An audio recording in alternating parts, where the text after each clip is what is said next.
StrayAllDay.com. You're now tuned into the show where you learn the discipline to show up day after day to do the work, the confidence to put yourself out there boldly and authentically, and the mental toughness to continue showing up, doing the work, putting yourself out there even when the success you've expected to achieve has yet to be achieved. And on top of all this, you get a huge dose of personal initiative, which is the go-getter energy that moves any one of us, including yourself, to go and make things happen instead of waiting for things to happen. And then we put all this together into a series of frameworks, approaches, insights, strategies, and techniques, all underneath the umbrella of one unifying philosophy that is called Work on Your Game. My name is Dre Baldwin, also known as Dre All Day, and welcome to the show. And today's topic, we are on part 3 of 3, where we are talking successful people disciplines. These are simple and easy, meaning you can understand them and you are capable of applying them.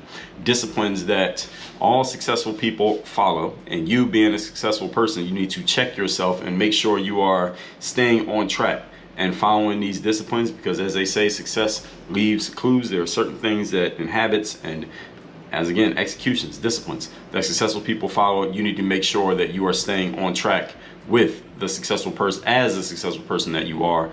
Now, before we get further into that, let me tell everyone I have a daily motivation text I send out for free every single day to everyone who's in my text community. So if you want to receive that text, just text me at my number, which is 305-384-6894. And every day when I send out that text, you will be on the receiving end. You can even respond to those text messages, and I go through every day and check my text, so you can even get a response from me directly through that. So text me at that number, and it is listed down below in the show notes. So without further ado, let's get into the last 3 points of this 3-part series: successful people disciplines. Point number 7: successful people level up in relationships.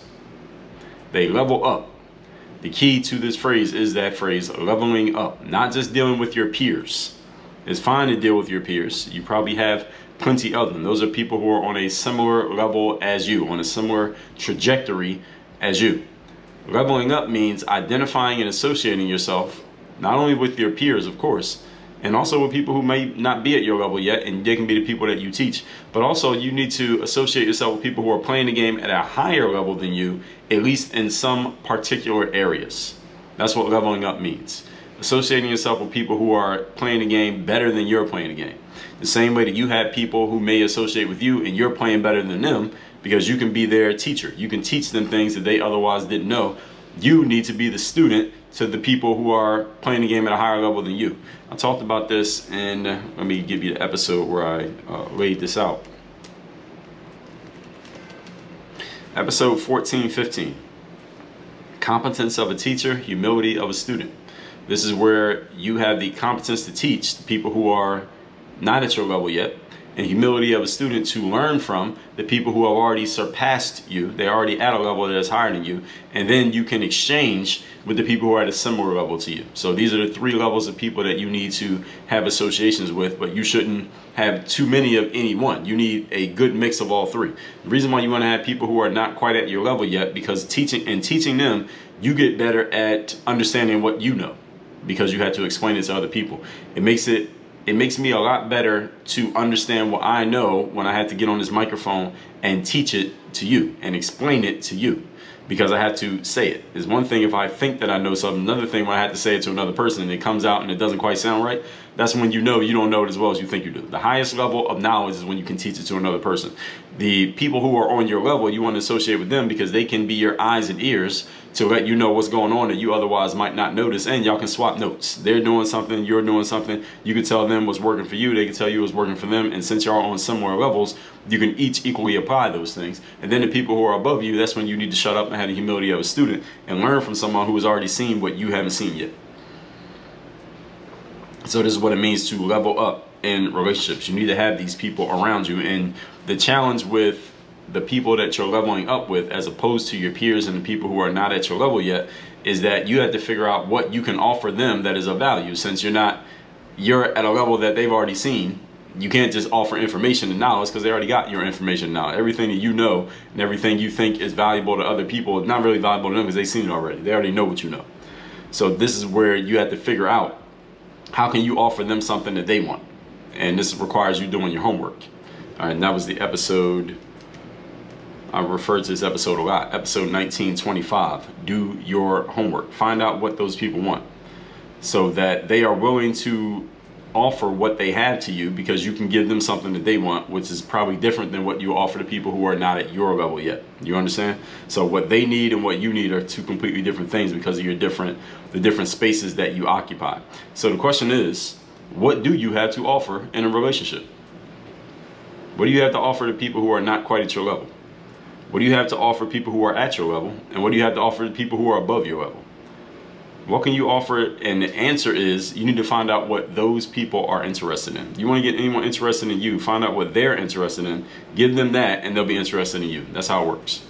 Understand what they are interested in may not be the same thing as what you initially wanted to give them. So this requires a little bit of humility on your part. Not what you want to give them, but what they want. When you walk into a room, what makes you valuable in that room, regardless of who else is in it? That's a good starting point. It may not be the exact thing that you're offering, but that's a good starting point to start with. If you normally invest in yourself to achieve results faster, like we talked about in point number 4, you won't have a problem answering this question. What makes you valuable in a room, even if you don't know who is in the room? If you're drawing a blank right now, then re-examine what we talked about in the first 6 points of the series. Point number 8, we are talking successful people disciplines. These are the last 3 in this 3-part series. Number 8, successful people position themselves to add value. All right, this is what we call place strategy, or placement or placing strategy. Place strategy simply means placing yourself in locations in which you can be a person of influence and a person who adds value. In other words, you just want to go to places where you are adored, not ignored. Places where whatever it is that you have to offer is highly valued, so that you are highly valued. I, for example, can add more value in a basketball gym than I can add on a tennis court. Simply because I have more knowledge in the basketball space than I have in the tennis space. Well, I can still add some value in tennis because I can talk about athletics, I can talk about mindset and mental toughness. There are things that apply in tennis the same way they apply in basketball. I have more activity knowledge in basketball because I've actually played basketball. I can apply I know the techniques of basketball, and I have credibility in basketball because I've actually played. So I walk on a tennis court, maybe nobody would recognize me. I walk on a basketball court, some people might know me because they see me doing basketball things. So that's place strategy. If I had to choose which one will I be able to add more value in, I'll probably pick basketball, even though there are times, if you think deeper on this, I could even be more valuable in tennis in some ways simply because I'm coming with a different approach. But just understand the general point. The general point is you want to place yourself where you can add more value than not add value. What is that place strategy for you? Where do you have that technical knowledge to where you could be the guy or the girl in that room because of what you know? This goes back to being strategic. So don't just show up anywhere. Show up in places where you can add value, and also where whatever you're adding helps you level up in your relationships. And sometimes the place strategy is not always necessarily a place where you are already known or already established. Sometimes the place strategy can be in a place where you're not already known, you're not already established, and maybe where none of your peers or competitors are known or established. So you are kind of swimming in that blue ocean where there's not a lot of competition. There's not a lot of people who are similar to you, don't sound like you, look like you, they're not offering the same things as you. And because you're in that place alone, you showed up alone. This is something that Dan Kennedy talks about. When you show up alone, now you have much less competition. It's much easier for you to get your point across simply because you're not competing against a whole bunch of other voices who are also trying to say something as well as you're trying to say something. So this place, again, this is strategy. So you have to think about it. You have to look at the situation, observe the landscape, and see what the situation is that you're dealing with before you make a decision here. This is not a black and white, okay, every time I need to do it this way. So don't take the examples that I gave you, and I actually offered caveats to every example that I gave here. So you shouldn't take any one piece of what I just said in this point and think that means that's exactly what you need to do. You need to look at each situation individually and look at yourself. And the better you know yourself, the easier it will be to make decisions about where is the best place for me to show up strategically so that my message and I, period, stand out amongst the masses of whoever is in that place. Point number 9. We are talking successful people disciplines. Successful people religiously avoid nonsense. Religiously avoid nonsense, meaning this is not an option. It is not something that they decide to think about on some random day. Successful people avoid nonsense like the plague. They notice nonsense, they make sure they get away from it as quickly as possible. Sometimes the best thing you can do to move yourself forward in life is simply eliminate the stuff that is keeping you in neutral or pulling you backward. I've talked about this a lot, and I will talk about it a lot in the future, is that a lot of times the best way to move forward is simply addition by subtraction, removing things that are blocking you rather than finding new things to add. You don't always need to add new stuff. Sometimes you just need to eliminate some of the old stuff that is getting in your way and slowing you down. If you simply eliminate the stuff that is slowing you down, you can move forward a lot faster.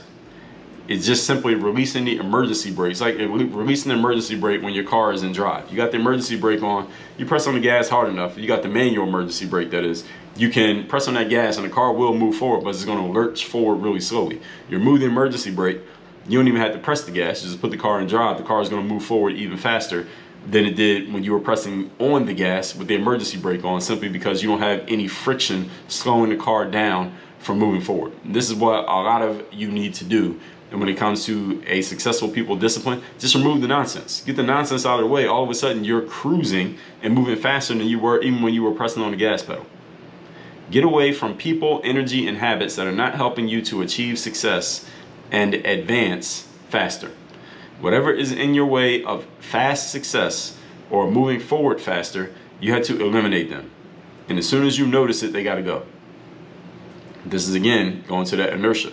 Successful people, we talked about this in a previous point yesterday, successful people don't wait for situations to force them to action. They force the action on the situation. They don't wait for the situation to force action on them. So whatever you need to get rid of it. Then you can keep doing the things that you were already doing. And again, you have removed the hindrances.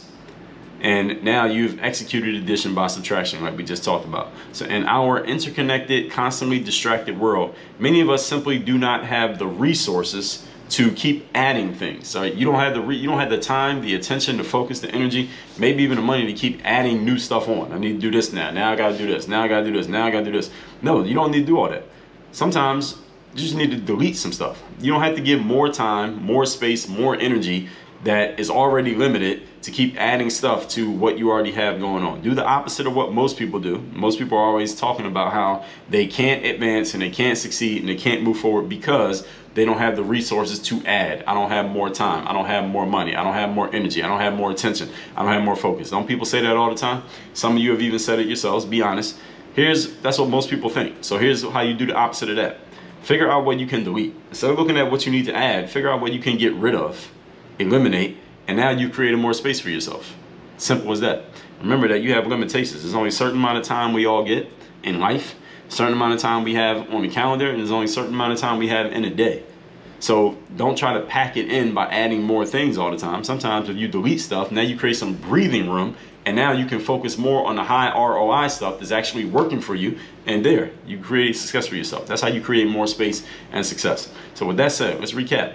This is part 3 of 3. We are talking successful people disciplines. Number 7, level up in relationships. That means not just dealing with peers and people who are not at your level yet. It means dealing with people who are above your level. They've already been where you are. They've already seen what you're looking at.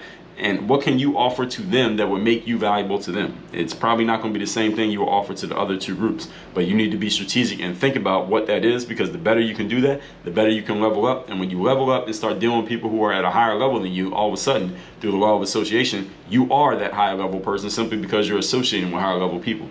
Number 8, successful people position themselves to add value. We call this placing strategy. You place yourself in locations where you can add more value than, even as the same individual, you wouldn't be able to add as much value. So if I go to a motivational speakers conference and there are a whole bunch of people who have some motivational type of message, how valuable is my particular message individually? Not that valuable, because there are 1,000 other people who also have some kind of motivational, inspirational, hype up type of message to offer. But if I go somewhere where nobody talks like that, like I'm talking right now, and I'm the only one in the room who can do it and people know about it, I'm infinitely more valuable simply because there is no competition. There's no one else who can do what I do. So figure out where you position yourself where you have little competition, but at the same time, let's be clear, people understand your value. So this is where the strategy comes in. Just because you have no competition doesn't necessarily mean you're in the right place.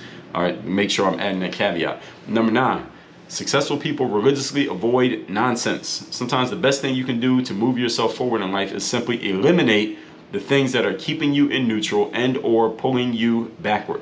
If you eliminate the stuff that is slowing you down, you can easily move forward faster.